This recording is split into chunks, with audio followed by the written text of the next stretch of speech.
Well, good morning, everyone. Doug Wolfgang, Executive Secretary of the State Conservation Commission. Thank you for joining us today. I think we'll give it just one more minute since I think there's some people still coming on the call here. Just a reminder, if you could please mute yourself, that would be appreciated unless you're speaking. You can raise your hand and we'll call on you, or you can put your message in the chat and we'll be sure to recognize you. But if you could please mute yourselves though in the interim, that would be appreciated. So we'll get started here in a few seconds.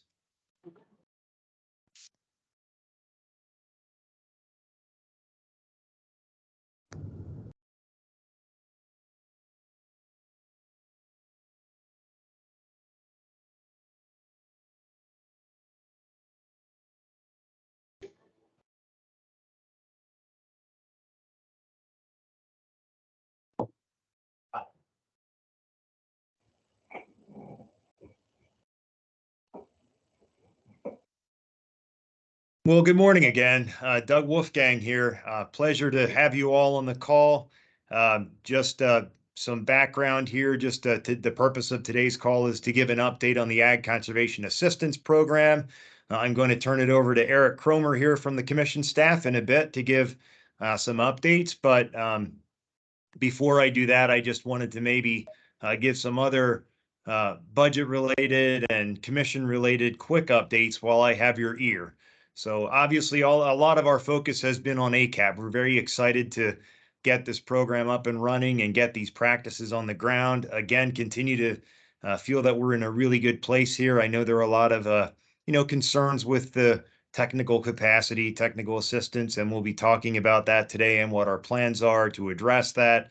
But before I start that, I know everyone is always curious to know about the budget, but Governor Shapiro, delivered his first budget address yesterday, proposing a $44.4 billion budget. Good budget for agriculture. It includes a doubling of relief funding for the avian flu. We lead the nation in number of avian flu cases, which certainly isn't a distinction that we want, but continues to be a really big concern for the industry. But proposing a doubling of relief funding. Important for conservation districts. The CDFAP, Conservation District Fund Allocation Program line, remains at its increased levels of the current budget year. So that was really good for us to see. Personally, I'd like to see those lines increase over time and the increase administered more like a block grant. That's something that I'm going to be pushing for here in the next several years or talking more about. But just know that line remains at its increased level in the governor's proposed budget. And then just real quickly, other programs that would affect you all. The 13 million in tax credits remains available for the REAP program. The AgriLink low interest loans, that 25 million in low interest loans is available. On the nutrient management side, that line is funded at 6.2 million. And some of that support goes to those 3 contracts that we have with Penn State for the nutrient management education program, for PA1 stop, and for odor management training. And then, of course, dirt and gravel roads is funded at 28 million each year, and we do a lot of that work through the center. So we're in really good shape here in the budget coming up. And of course, the big one in the budget, which is very stark when you read through the budget numbers, is the 154 million with ACAP, which brings us to today's meeting. But just some other quick updates here. Farmland preservation for those counties that administer that program has its funding levels at 40 million. Again, that would be the spending authority. So in really good shape there, and also a boost for the administrative side of farmland preservation for the Bureau. So happy to see that with the growing workload there. Just other general updates. The Norfolk Southern train derailment in Beaver County continues to be a hot issue and a concern from the farming community regarding soil testing and as it relates to plants and livestock with the upcoming growing season. EPA and DEP are coordinating testing for dioxins in the 1 mile radius of that place, the site of the accident. And so they're looking to possibly expand beyond that. But there's a call center that we can direct farm families to, or anyone to, who has concerns about that. And then finally, Spotted Lanternfly Grant is available right now. It's open to county conservation districts through April 7th. So if you need a link to that, let me know. I'll send it to you. Then real quickly on the federal side, we're firming up our list of 2023 Farm Bill priorities. Real opportunity here with Congressman Thompson on the House side and Senator Fetterman on the Senate side in their respective roles in the Ag Committee. So I think there's a real opportunity for us here to really state our case for technical assistance and for conservation title of the Farm Bill, which is hugely important to what we do. So with that ACAP, and definitely what we want to, highlight in this conversation today is the concerns over technical assistance. I think, some of the suggestions that we have to address that would be, of course, that it does remain an option for districts to work with NRCS and bundle those funding opportunities between ACAP and EQIP to ensure that engineering assistance. So NRCS is hiring 5 engineers across the state. One of them is already in their position, and there's 4 other ones that are currently, the posting is up, that will be filled. They're funded in part by the commission, 25% and 75% by NRCS. And then also, as Eric will get into, we have plans in place for this technical assistance center and looking to have an engineer in place there to work with you all on ACAP by July 1st is our target there. And we continue to explore the opportunity, maybe mid to longer term, about doing an RFP or an RFQ for private sector technical assistance, TSPs, to work with you where there are gaps in that assistance. Just a reminder as well, and Eric will probably confirm this, but just the county technical assistance funding of 14% is available for you to hire third-party engineers directly, and also that contract amount between the district and the farm owner of up to 10% would be available for that as well. Agronomic practices, I think Eric will get into this today, but we're really interested in hearing more about the counties that have established cover crop programs. Cumberland, Dauphin, Blair come to mind. And just, looking for opportunities there that we can use ACAP funding for cover crops or other practices that maybe don't require the level of engineering and also are very impactful. So keeping that in mind. And then just finally, Eric will give you an update on our process of hiring several ACAP positions, and the expectations for those positions to be on the ground helping you is going to be pretty high. That is all that I have for an update. Unfortunately, Justin is under the weather today, so Justin will not be joining us, but happy to turn it over to Eric, who is the ACAP coordinator, and he will walk us through some updates. Eric? Yeah, thanks, Doug. Before we get started, it looks like Brenda Shambaugh has her hand up. Brenda, you have a few words to say? Yes, Doug, I just wanted to reiterate that BACD would be willing to help with the whole TA issue if there was ACAP money available for us. And I know you and I talked about that, and that you were actually looking into it, but I wanted the other folks to know that that was also something that we will be discussing. Great, Brenda. Yeah, I appreciate you bringing that up, and I'd like to, have that conversation with you here in the next week or so, and certainly welcome feedback from the managers on that. But I see that as a good partnership, so thank you. All right, without further ado, like Doug said, Justin is under the weather today, so you're going to be stuck with me going through this presentation. So usually short, sweet, and to the point. So if you have any questions, don't hesitate to bring them up at any time. We do have a section at the end for questions and answers that you can raise those questions at that point too.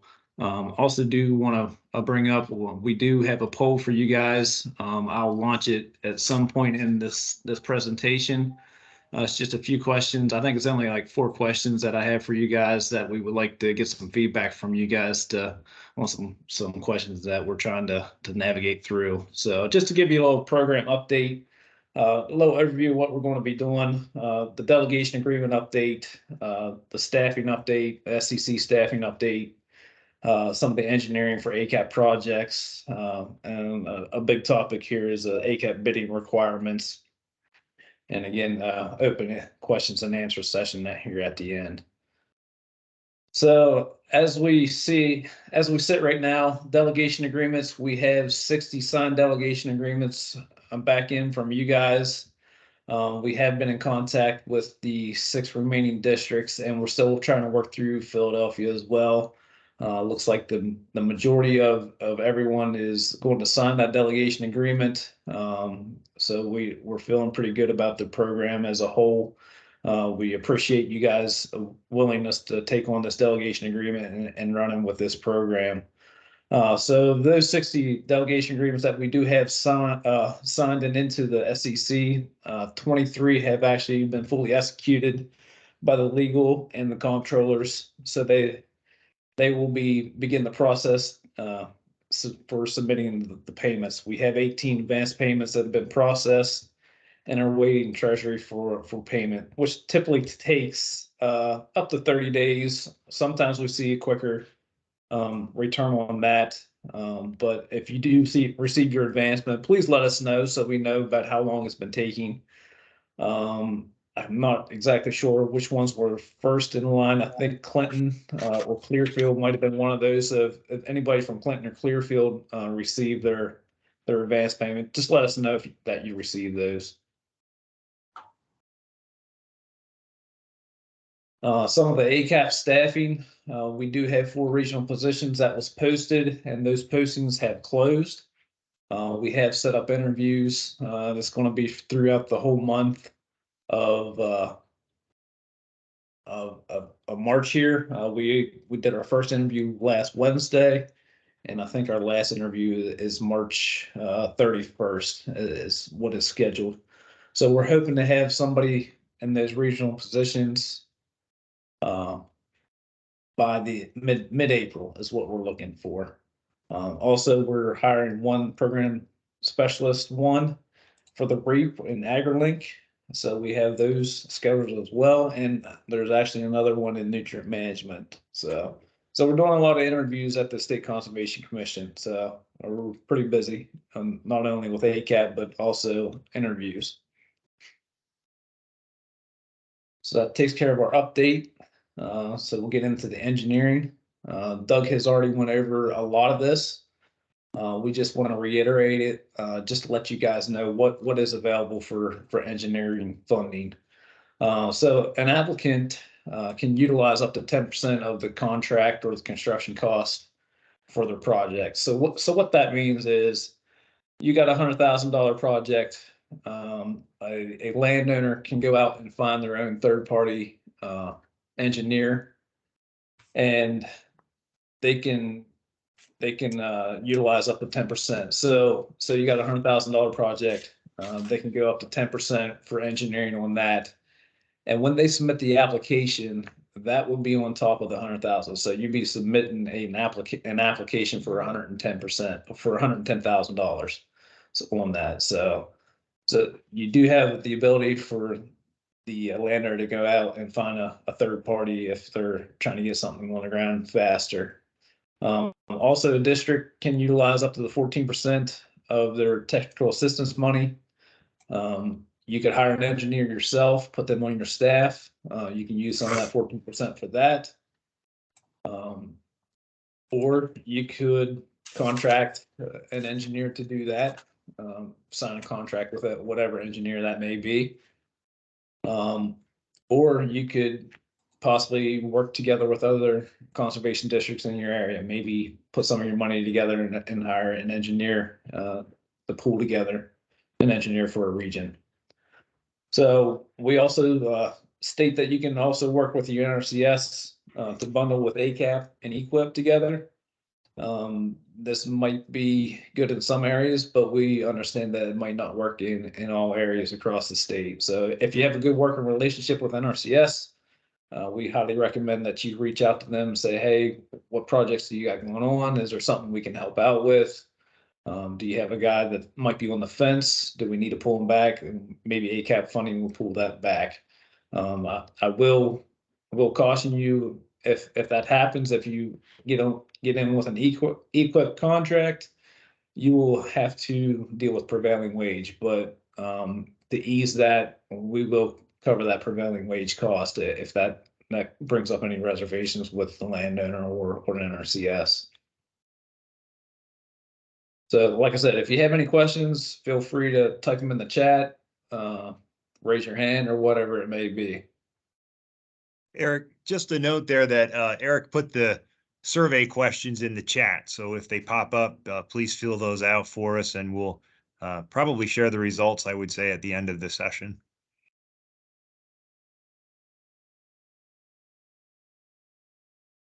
All right, so I'll just go ahead and launch that survey so everybody can go ahead and answer at your will. So it might give you a little bit of time to do it as we're sitting through this. So SEC is currently working on the following options. We were working with Penn State and NRCS to get an ag center similar to Dirt and Gravel Road. Like I said, this is an ongoing process. We're trying to get together with Penn State. Like we said, we want to get an engineer there housed. If you could you please mute yourself if you're not muted? But we are trying to get an engineer on the state side, whether it's a contract through us, whether it's housed as a SEC employee or whatever it may be. We're meeting with the center and the technical assistance work group here on Friday to discuss further options of what we want to do and what we want everything to look like.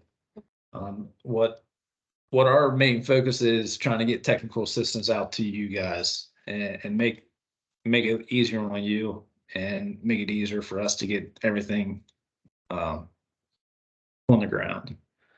So SEC is considering contracting an engineer that works closely with the center. We will have an engineer at the center along with NRCS has said they would provide an engineer as well.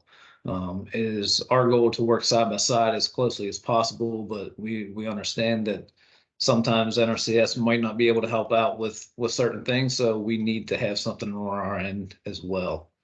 What we would like to do is, like I said, have that engineer there and have some regional support, whether it's the center employees or some of our employees as well regionally, as our regional CPS ones that we are hiring to work through that technical assistance. So we're also exploring the RFP and RFQ for private sector to sort of fill in the gaps in the short term. With this, we would hire TSPs or send out a request for proposal and see if we can get some engineers on hand to help out in the short term.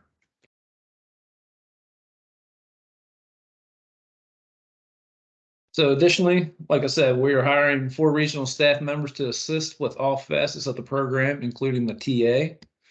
SCEC is leading the efforts to promote agronomic practices such as cover crops, buffers, grazing systems, and that do not require some engineering.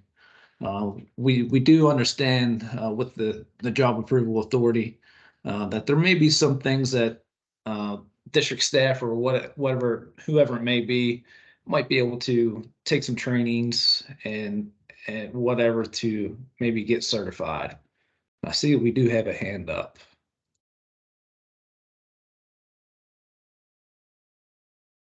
Kent, would you like to speak? Whoever's hand is up, I'm trying to search for it. Whoever has their hand up, if you could just please unmute yourself and identify yourself, that'd be great. Thanks.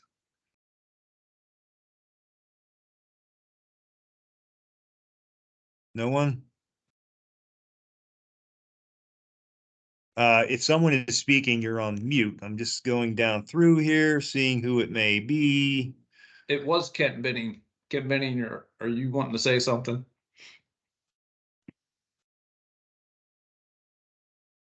We can always come back to you if you're having Yep. issues on your end, or type it in the chat, whatever works best. All right, so we'll just move on. Like I said, we're going to be leading the effort to promote those agronomic practices like cover crops and buffers and grazing systems. The ACAP Technical Assistance Work Group, like I said, will be meeting this Friday to continue the engineering discussions and try to formulate a plan to to provide as much technical assistance as we can. We do understand that we're trying to tackle a big project, a big program here, and we might not be able to fill the needs in the short term. So we're just trying to give as much information and much support as we can. Yeah, just to your point there, Eric, and we appreciate that. You know, it may be a hybrid of several different models to get that technical assistance. It could be, you know, the combination of someone housed at the center, an engineer, an RFP or an RFQ. Additionally, you know, perhaps help with PACD, you know, and then the cadre of retired engineers that NRCS currently has in place or is putting in place. So it's a combination. And someone, if you could please mute yourself if you're not speaking, I'd appreciate it. Thanks. Go ahead, Eric. Thank you. Yep. All right, so that moves us into the ACAP bidding requirements. So the ACAP bidding requirements, we did receive federal funding for that, so that brings along the bidding requirements. The federal funds do require us to bid. Federal bidding requirements state that the projects that are over $250,000 must be publicly bid. Those particulars actually fall back on the state rules. The state rules are pretty stringent. So we had some talks with the Department of General Services and their legal staff and our legal staff at PDA. And with those talks, the Department of General Services legal team figured the best route that we may take would be to send in a waiver for that. So legal staff recommended the SEC to submit that waiver. That waiver was submitted, and luckily that waiver was granted pretty quickly, which surprised us. So that waiver was submitted and approved. And just to show you what that waiver is, and I'll go into details on the next slides, but it's basically broken down into three small categories: micro purchases, small purchases, and sealed bids. We do have a copy of this that we can send out to you guys, so you guys have it on hand. That'll probably come out here in the next week or so. So the bidding requirements, like I said, they're set up in three main categories. The micro purchase, which is under $10,000, you must consider the price to be reasonable. Take a look at what the quote was from the contractor, whoever it may be. Make sure it makes sense. Make sure they're not overcharging or anything like that. And that must be distributed among suppliers to the extent practical. So it's just a common courtesy check. Make sure everything lines up and it's not any outrageous quotes or anything like that, and you have the ability to go ahead and move forward with that project. Small purchase requirements, that is 10,000 to 249,000, or up to 250,000. So you must obtain the document price or rate quotations from a reasonable number of qualified sources. The number of reasonable qualified sources, we're thinking probably 3. As far as written documentation, we will probably put something together for you guys in order to keep track, so you can keep that in the file. So that's just get 3 quotes, make sure you can document those and keep them in the file. That's anything from 10,000 up to 250. Yes, Doug. Hey, thanks, sir. Yeah, so we have a question, and I know there are 2 other questions at the top that go back to the technical assistance, and we'll get to those later. But since we're on the bidding talk right now, what is an adequate number? Riley Kinney's asking, what is an adequate number of sealed bids? And I believe you mentioned 3, correct? Yeah, well, we'll get into sealed bids. So that's okay. That'll be our next slide. Gotcha. Okay. And then Ian is asking, for a small purchase, would it count as a quote if a contractor says that they are not interested in the project? That's a good question, Ian. Yeah, we would accept that. We just want you guys to show that they have reached out and tried to get quotes. So if you reach out to 4 people and only 2 people want to respond with your quote, and all you have to do is submit that, hey, we reached out to these people weren't interested, that should be adequate. Great. Thanks, Eric. Yep. All right, so anything that requires public bidding is over $250,000. So those bids must be publicly advertised using the standard bidding requirements. Also, the bids must allow for a minimum of 15 days for a response time. Must be solicited from from an adequate number of qualified sources. Again, we're thinking 3. We're suggesting that this has to be advertised. Just as long as you advertise it, you're getting the word out, making a good faith effort, not just sending it out to one contractor or anything like that.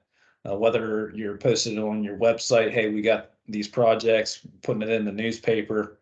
We understand that sometimes it's hard to get quotes back in, but we need to have a record that we're making a good faith effort of getting those quotes or those bids back in.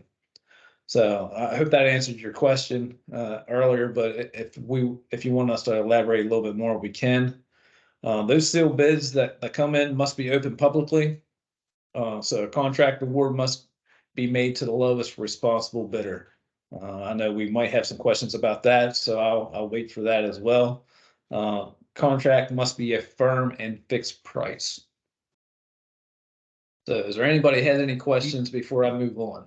Yeah, we have 2 in the chat here, Eric. One is from John from Cambria. Are Okay. these bidding limits based on entire project cost estimate or just the amount of the ACAP funds being provided toward the overall project? I would, my feeling would be the whole project. I Because would think so. Yeah, yes, it would be the whole project. agree.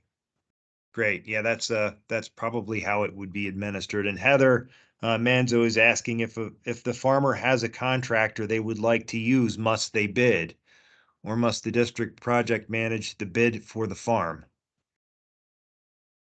Is that in the chat? Yeah. So if the farmer has a contractor they would like to use, must they bid, or must the district project manage the bid for the farm? I would say they still need to go through the bidding, correct? Yeah, they would still have to go through the bidding process if it's over 250,000. Yeah. Now, if it's Thanks, Heather. not, yeah, not now if it's not, if it's not over $250,000, all they would have to do is put a quote in. Correct. Yep. Carl's asking if we only get one sealed bid for the project, is that adequate? We had several CEG projects with only one bid. Yeah, that's a concern. Contractor availability may be a concern. So, any Yep. thoughts on that, Eric, as it relates to CEG and how that may apply to ACAP? Again, if you're making a good faith effort, doing all the right things, getting the word out there, advertising and everything like that, I think we can move forward with that one bid. I would hate to slow down a project waiting on more bids to come in if you can't get them. So I think we'd be okay to move forward with just one bid. As long Okay. as like I said, as long as you're making a good faith effort and getting the advertising out there and doing everything you should be. Kevin is asking if it is a project with NRCS, must it still be the low bid? So it's a project ACAP equip project, must it still be the low bid? I assume that it would have to be.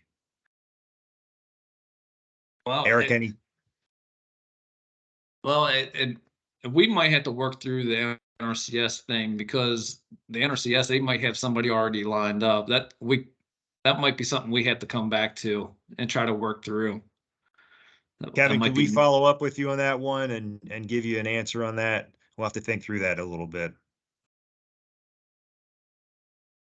Rich is asking, hey, Rich, if the farmer wants to do the work themselves, can we eliminate the bidding as long as his costs are within reason? I wouldn't see why not. I mean, even prevailing wage wouldn't kick in because he's not contracting any work. Right. Okay. Kevin, you have part of a message there, so we'll let you finish your thought. Tim from Lycoming is asking if the farmer wants to build it themselves, what should the process be? We have a farmer whose day job is a contractor, so he would like to build it himself. Do we have guidelines in place for that scenario, Eric?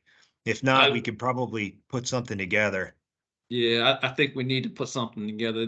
That's a great question from you and Rich. So you guys Yeah. are thinking right along the same lines. Uh-huh. Okay, well, Tim and Rich, we'll get you some guidance there, okay? Don is asking, is there an option for the landowner not to choose the lowest bid and pay the extra funds themselves? I believe that was asked maybe up above or something similar. At this time, no. Um, it has to go to the lowest responsible and responsive and responsible bidder.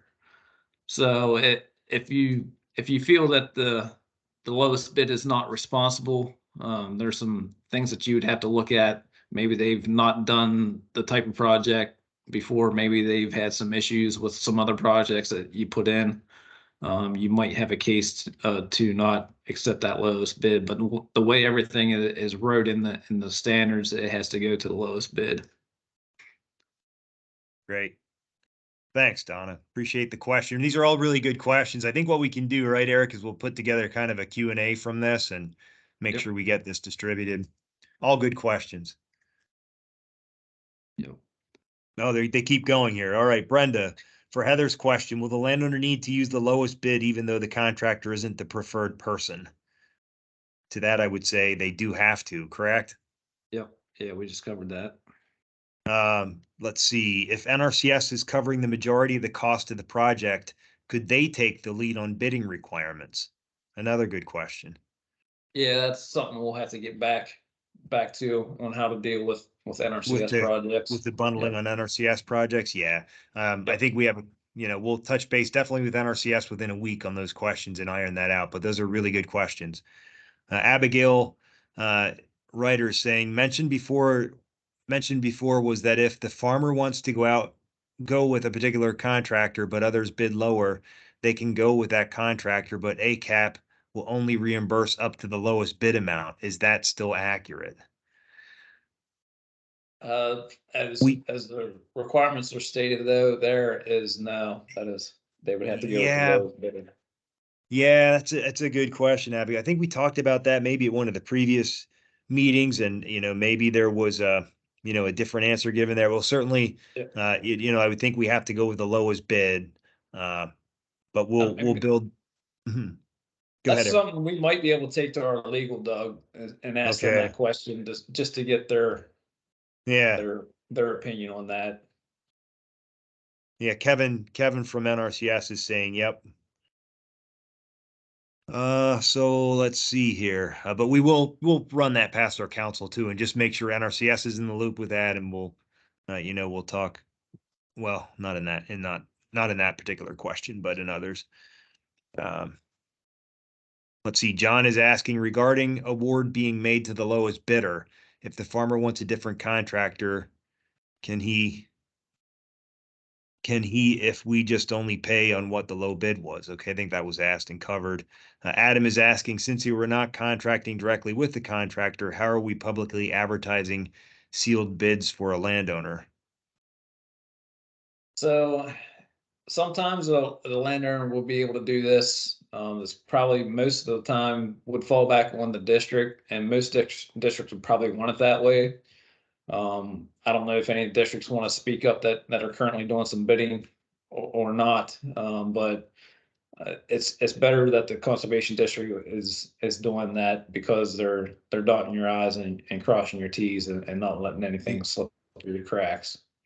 Would agree. The Kevin Lutz is asking for the small purchase. If the farmer doesn't select the low bidder because he works with a specific contractor, what are the implications? For small purchases, you don't have, there's nothing in there stating that you have to go with the lowest bidder. So, Right. I mean, I Okay. don't, it's sort of, maybe we need to take a look at that so everything matches up, but there's nothing in the guidelines or the policy stating that the lowest one has to go with those small purchases. So back to Carl saying an example of possibly not accepting the lowest bidder could be that the contractor can't complete the project within the required time frame. That could Yeah, be. Yep. That could be, yeah. Yeah, that could be. They could say they're a year out, versus other contractors who are ready to go. Yep. Good point. Kate from Elk, in one of the beginning slides about the bidding guidelines, there was something about notifying suppliers.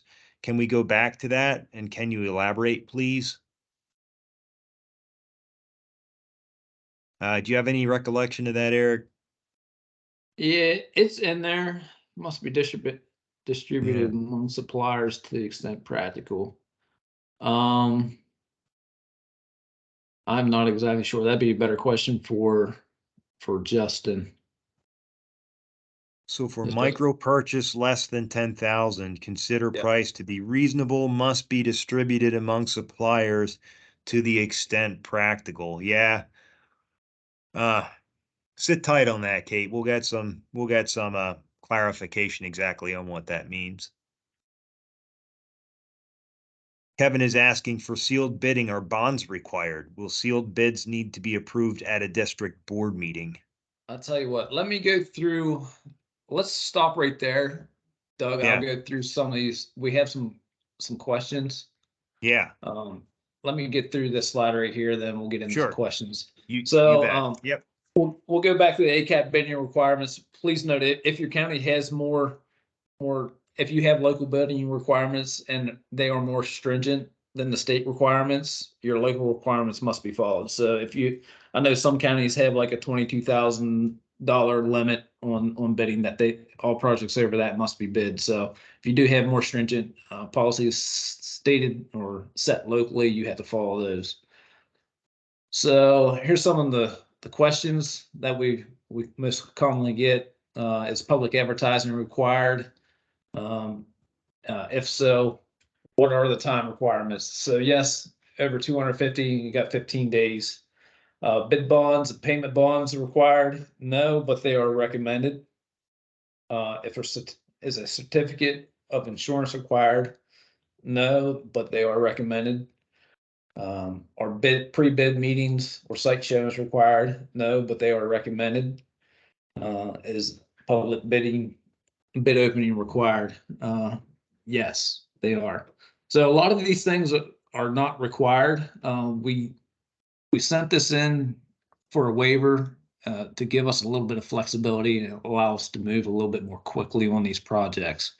So although they might not be required, we do recommend you guys doing some of these things.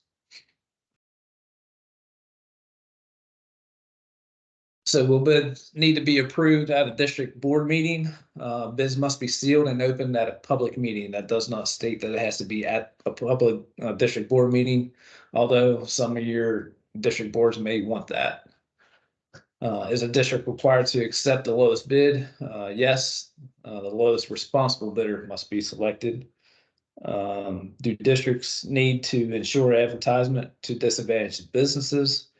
No, Steel Procurement Act, it is not required either.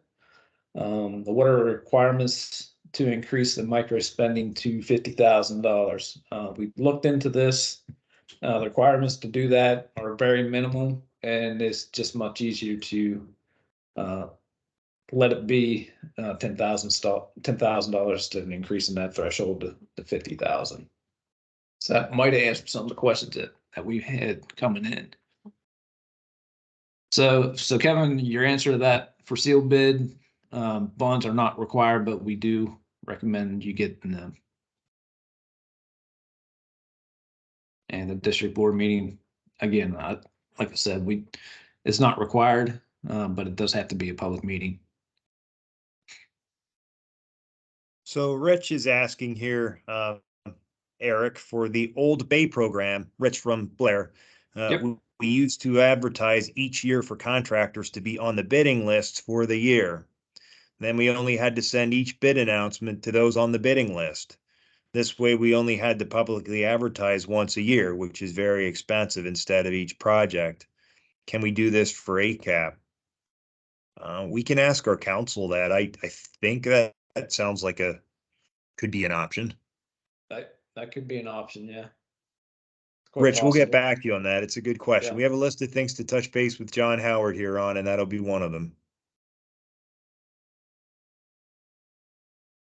Anything else on bidding? I think really, given the narrow window of time we had to navigate the bidding issue and the requirements that sort of were fuzzy between state and federal, I think what Eric and Justin put together here is something that's workable for districts. So we're pretty pleased with that and with the waiver that we were given from the state on certain requirements. So uh, all really good questions too. I mean, we're learning with every one of these sessions from your questions, and that's greatly appreciated. There were some up on the top of if you had questions related to the technical assistance, would you mind just raising your hand or retyping them? Having a hard time seeing them offhand. There were some way up about technical assistance.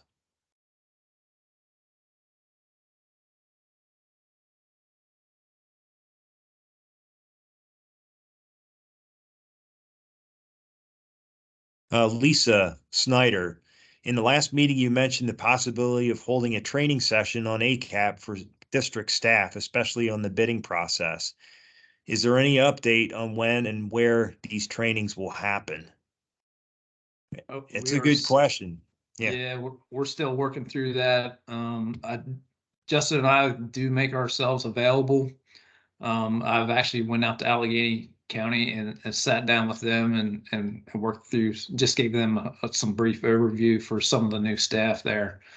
So if you would want us to come to your district or whatever, reach out to us. We can, if you want something sooner rather than we having us set something up, just reach out to us. We can make ourselves available in some kind of form. Justin, Eric, when those staff positions are hired in the commission as well, Yep. they'll be working directly with counties on anything they can do, correct? I mean, we'll have them out there assisting with whether it be bidding, whether it be putting the pieces together on the technical side. The expectation will be that they're there to help you. We have some really strong candidates that Eric and Justin are interviewing right now, and we're excited to get those positions in place and get them out there helping you. Yep. So Carl says here, I would recommend in-person region training sessions for technicians to cover all aspects of the program. Yeah, Carl, that sure isn't asking too much when you're given a $154 million program and this narrow window of time to get things done. We'll definitely keep that in mind. Kevin is saying, repeating Kent's statement from earlier, it's our understanding NRCS assistance will only be provided for projects that include EQIP funding. No assistance will be provided for ACAP only funded projects. Is this the case?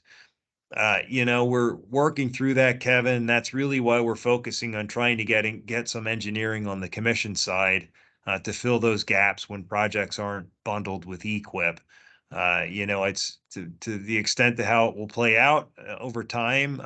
Certainly NRCS is prioritizing its projects that have EQIP funding because that's how their funding arrangements are tied with their financial assistance program. So, we're mindful of that. We understand that concern. The biggest risk factor here continues to be the availability of engineering, and we're addressing that to the best of our ability. We think that we'll be able to fill some of those gaps with TSPs, with the engineering position we're looking to have in place at the center by July 1st. Exploring, as Brenda had mentioned early in the meeting, maybe a partnership with PACD there to provide additional resources. So we're working on it. It's a good question, Kevin, but we're committed to helping districts figure that out and putting those pieces together. And then Kevin says that thanks for the answer. It makes the PACD tag staff even more helpful in providing assistance in this program if possible. Yes, we need to talk about that for sure. So appreciate the thoughts, Kevin, and we definitely want to make this a priority and have been making it a priority. Lisa from Green is asking, you mentioned district staff getting certified to approve those non-design heavy BMPs. What kind of certification would that be and what type of training would be needed? Do you have any thoughts on that, Eric? Yeah, our thoughts is there's some I'll just say the heavy use area, well, the roofs and covers and your waste storage facilities, we definitely know that those need PE stamps. There might be some field practices that we can put in, such as your grass waterways and stuff like that. There's technicians out there that have a lot of experience, and some of them even have job approval authority. It would be it's one of my goals is to try to have some kind of certification system set up or job approval authority at the state, whether it's a state engineer with some regional engineers across the state, providing just the same similar things that NRCS does. As far as training for that, do we do a 2-day training and say, hey, you're certified to start designing these, and then you get another certification that you can go ahead and make sure that the certification and verify that those practices are functional. Just like trying to set something up very similar to what NRCS has, so we don't have to really depend on them to try to get some of these BMPs on the ground. That's exactly right, Eric. Yep, that's the goal. So Kate from Elk is saying, to echo Carl's point, I think regional meetings would help reduce the duplication of efforts of your staff. Yeah, Yep. that's true. It would be efficient use of our staff's time.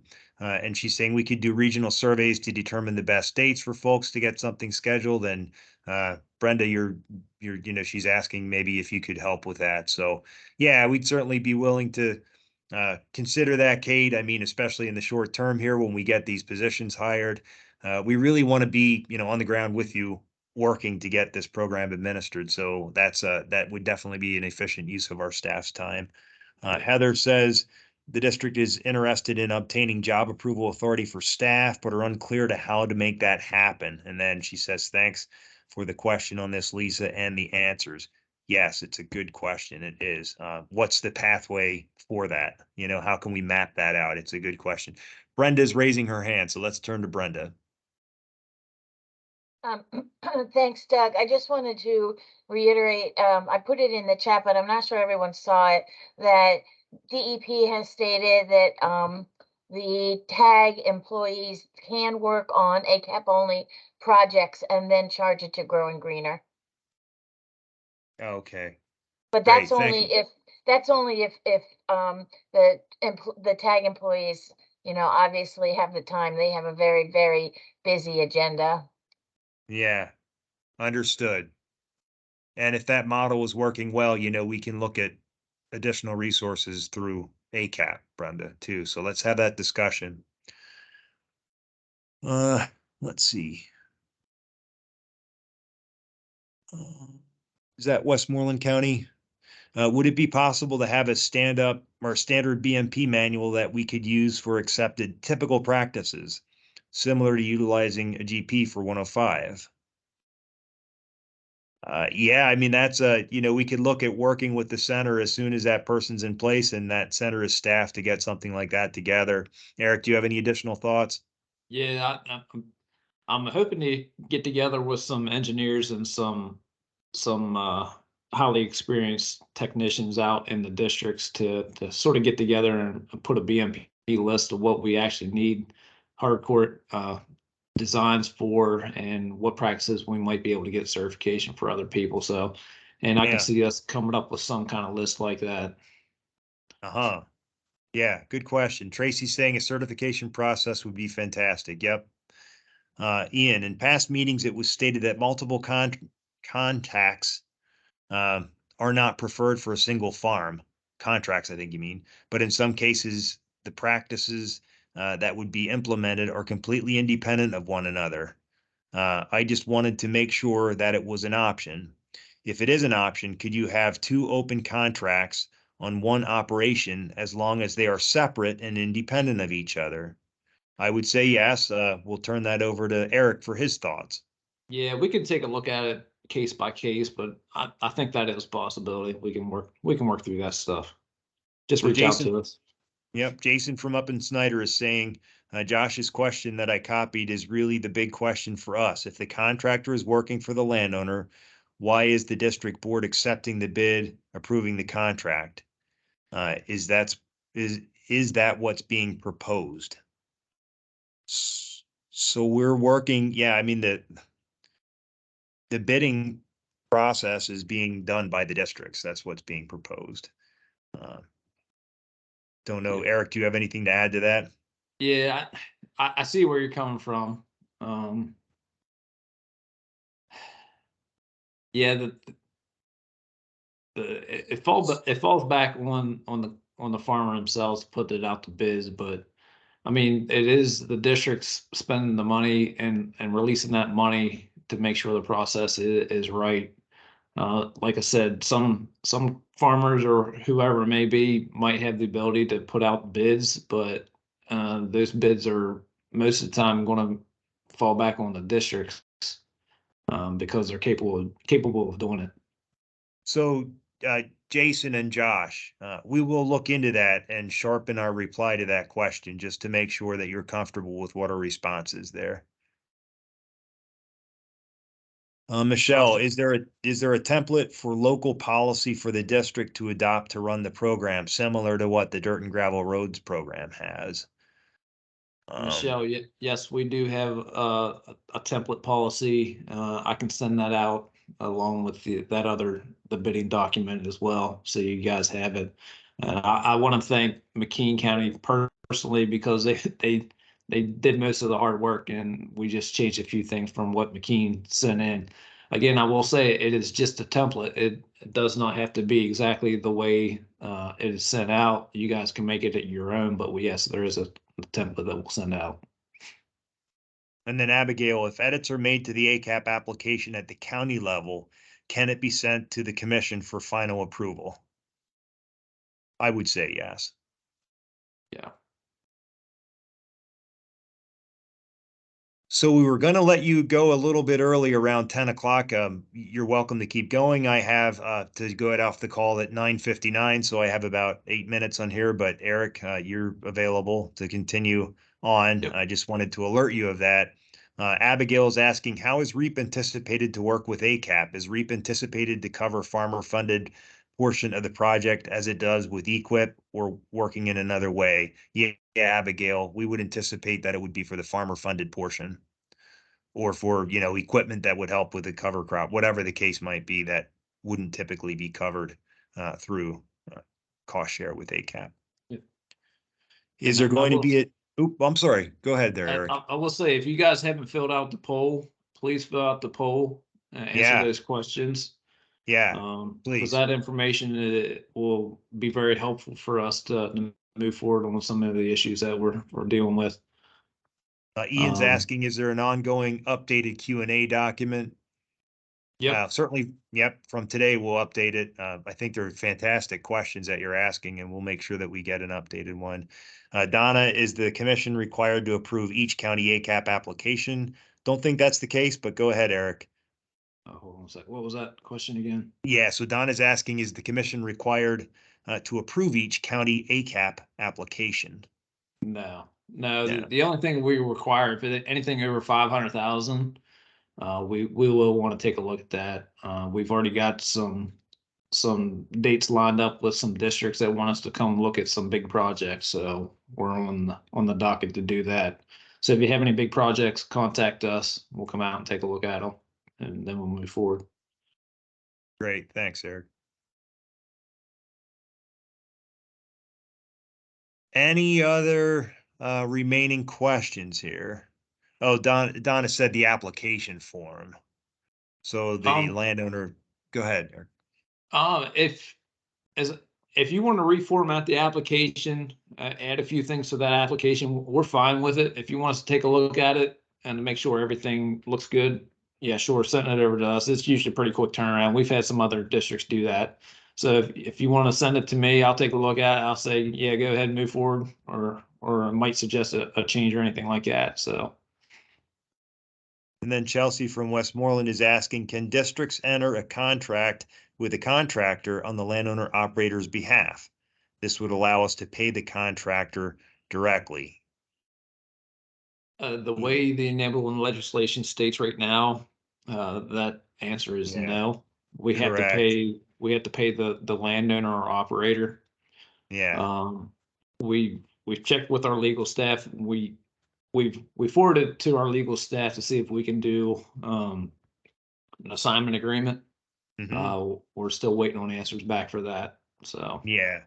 We'll keep you posted on that, Chelsea. The question did come up. I think one of our legislators actually posed the question, and we had counsel involved, and there was a suggested, as Eric mentioned, assignment agreement, but we never got any, you know, affirmation on that. So we'll check again, but unlikely at this point, just because of the legislation, the way it's written.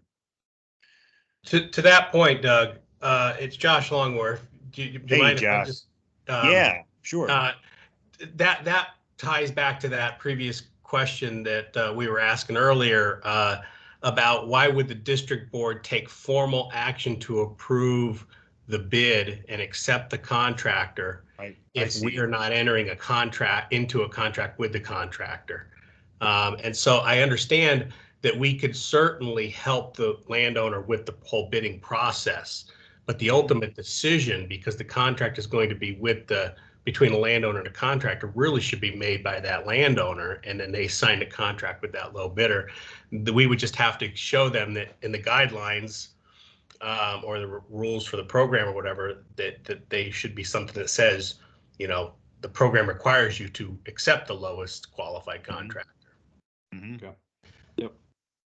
So I'm just concerned about my board taking action on something that it actually has no authority under the law to do, because the law says we have to contract with the landowner, not the contractor.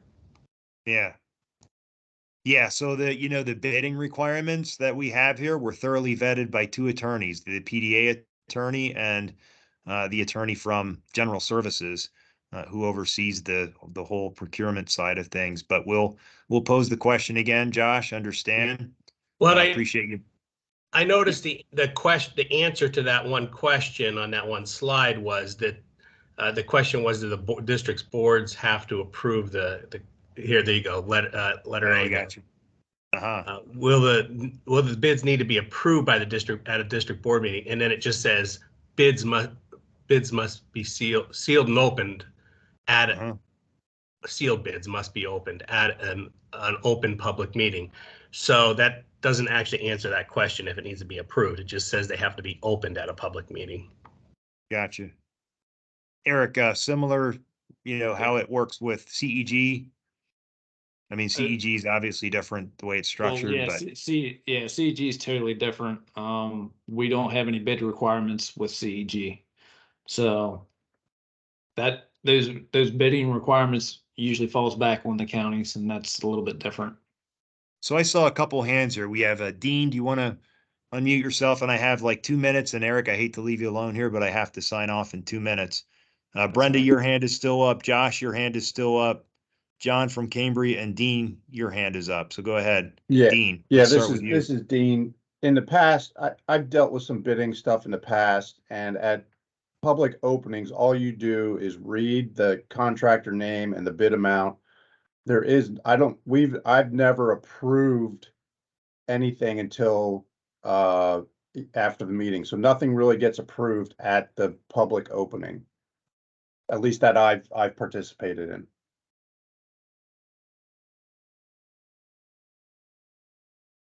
Okay. Appreciate that. Thank you. Let's see. Josh, do you have anything further to add? The only other thing was any of these templates, sample policies, any of the stuff that is going to go out to us or that we can be using as resources for our local program, guidance and such. It'd be helpful just to have it all up on the webpage rather than have it emailed out. That's a good ask, and that certainly is something we can do, Josh. John, your hand's still up. Yes, thank you. We've worked through this before, and I just think it's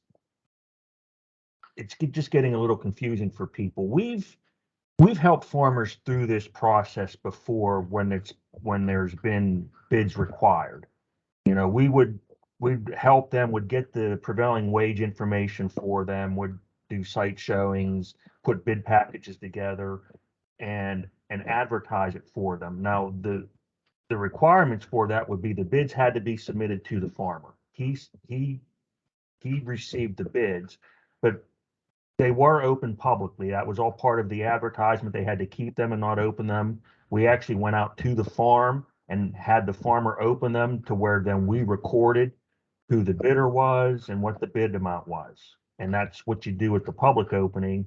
And then we would contract with the landowner on the lowest responsible bidder, and he would still have the opportunity to, contract with whoever he wanted, but we were only paying on the lowest bid at that time. So that's kind of where we have a process in place already.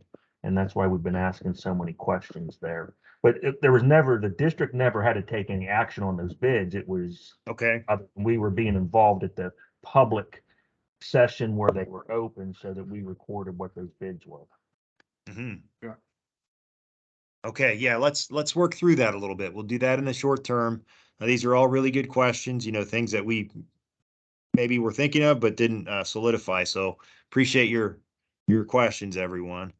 I unfortunately have to sign off. Eric, I'm sorry to have to do that. Yep. So please No problem. carry on here, and just to everyone who's on the call, just an appreciation. I mean, a $154 million program in the narrow window of time.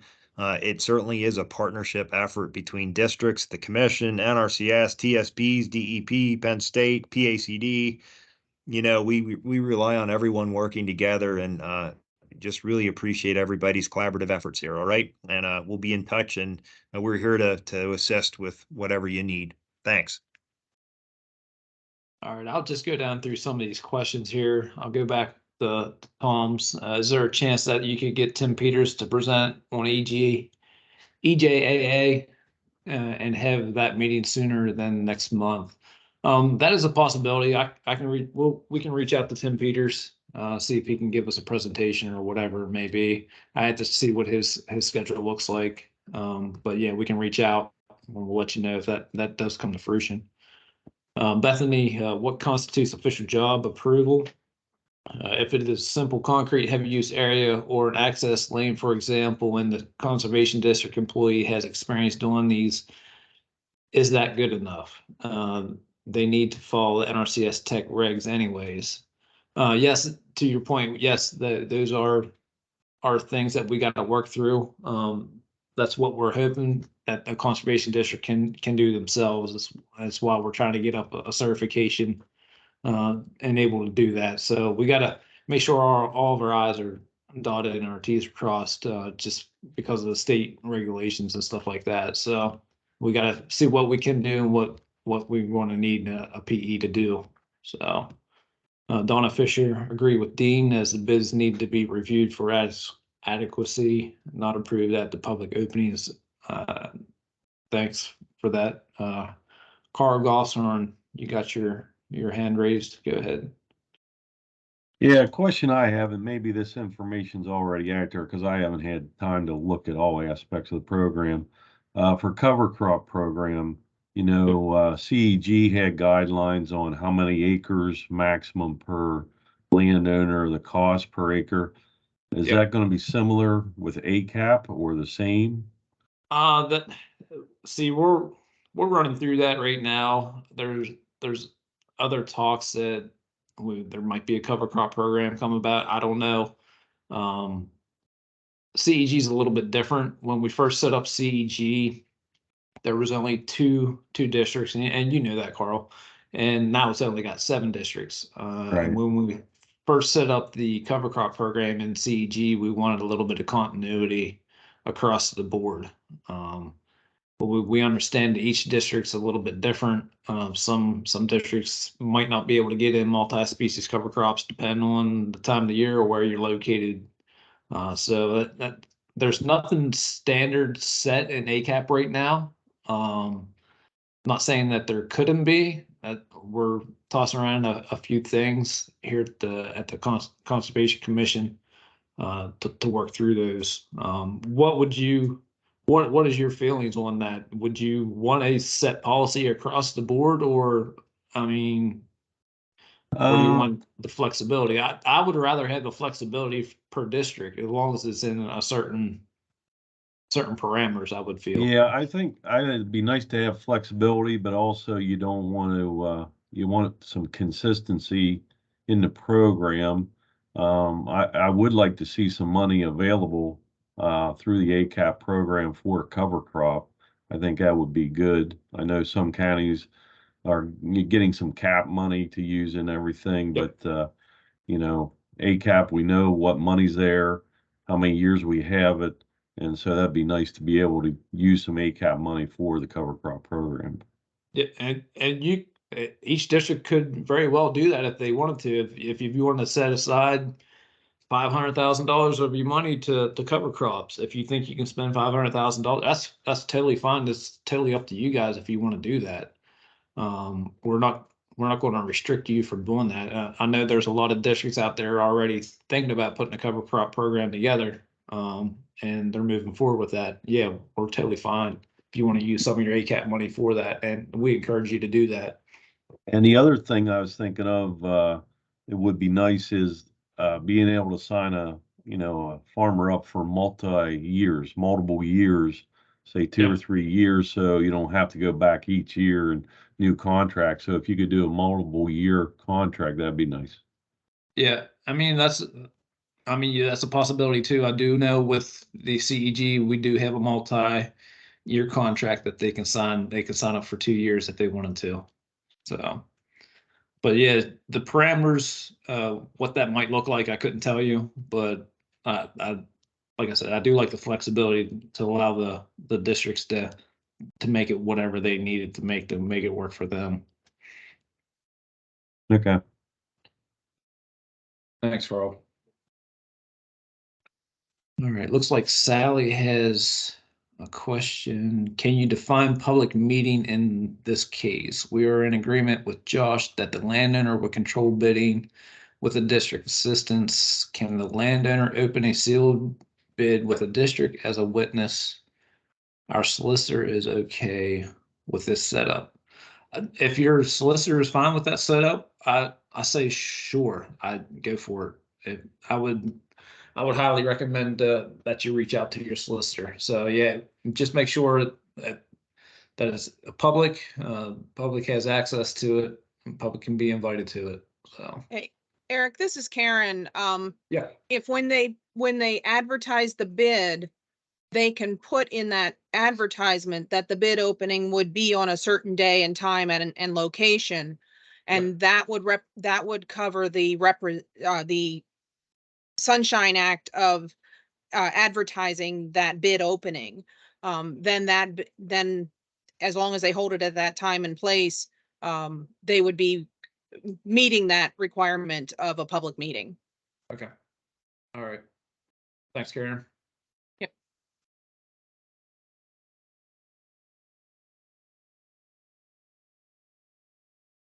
Is there anything else?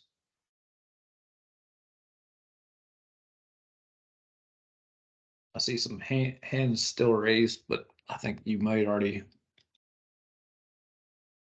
ask the questions. All right, so again, if you haven't filled out that survey, please fill out that survey. Next meeting is scheduled for April 12th at 9 o'clock.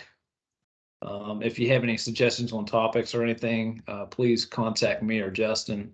We'll make sure we get those agenda items or topics in those discussions as we move forward. So, and if you have any other questions in the meantime, like I said, don't hesitate to reach out to me or Justin. We're usually pretty responsive on getting back to you. I know sometimes stuff gets lost in emails, but if you haven't heard from us within like 2 days, get back to us and make sure we haven't lost that. But I appreciate everybody taking the time out of their day, and I'll see you guys on April 12th, unless somebody else has some questions.